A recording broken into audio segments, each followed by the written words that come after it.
Hello everyone. In today's video, I'm going to show you how to make Google Review QR code. Now, the first thing you need to do is to get your Google Review link.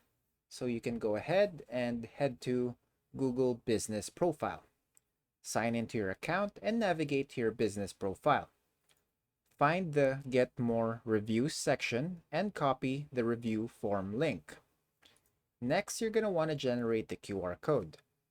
To do this, visit a QR code generator website and then paste the copied review link into the URL section of the QR code generator. You can customize the QR code with colors, a logo, or a frame if desired.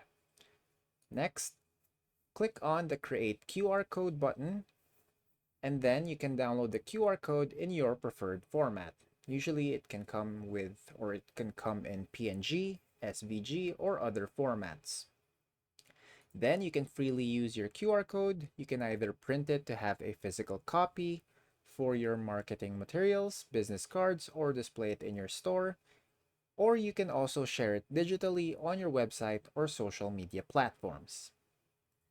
And that's it for today. Thanks for tuning in, and I'll see you next time.